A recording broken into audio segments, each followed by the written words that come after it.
Welcome to devlog number 3. As school finished, I was finally able to return to making the game after a long period of absence. But upon returning to my old code, I was unable to read it, with cluttered code and all. Thus, I decided to redo it, but this time making some adjustments. For now, as you may observe, in contrast to the previous devlog, there is a lack of characters and enemies. This is because, to make things simple in implementing new systems, I kept the amount of objects with similar code to a minimum. So adding changes to one character won't require me to do the same change multiple times.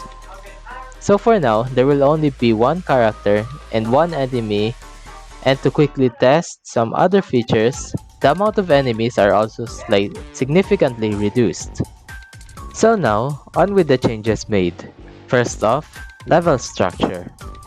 One of the main difficulties I had when generating rooms were with object placements.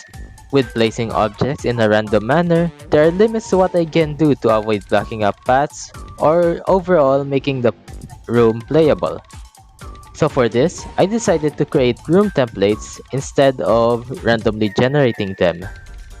And to further make it easier, I decided to simply divide the map into rooms, where I can have complete control of its dimensions and placements. With splitting the map into rooms, the player may now be lost, as they may not remember where they have been and have not been to.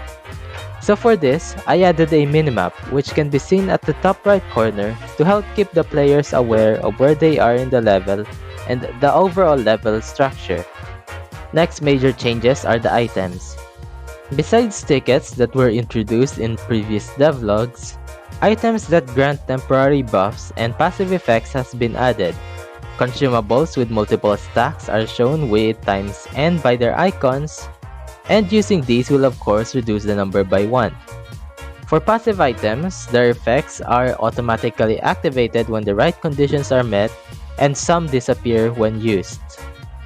For the added items, Nakirium, which heals the player's health, Asakoko, which buffs the player's damage and defense, Watson Concoction, which speeds up the player's movement and attack speed, Bloop, which heals the player when entering a room for the first time, and Kiara's Feather, which revives the player on death. Another additions are skills. So far, there are only 4 skills available. One for the playable character Noel, which creates a shield which absorbs damage, and the other 3 are used by the currently available boss. Which segues us to the last added feature, which is the boss battle. Boss battles are difficult battles against a single opponent with a large health pool and multiple possible attacks.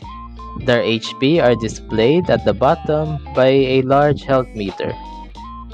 So far, there is only one boss that can be fought, but the plan is 3 possible bosses per map. For now, Rushia is the only available boss for the graveyard map, who has 3 different attacks that she may use: a scream when the player is within range, a large AoE attack, and a more focused blast. Overall, the progress made is very little compared to the time used, as most of it was used in creating a system to hopefully make adding content much more easier and straightforward in the future. But not for the next few updates, as I will still be re-implementing the party systems and a more diverse obstacle placement, and lastly, the addition of level hazards. Thank you for watching, and this time no promises on when the next devlog will be published due to my erratic coding schedule. But there should be constant updates to the game every other day. The source code can be viewed in GitHub, linked below. The game is made with Godot, so for those who want to try, open it with the said game engine, which is also linked below.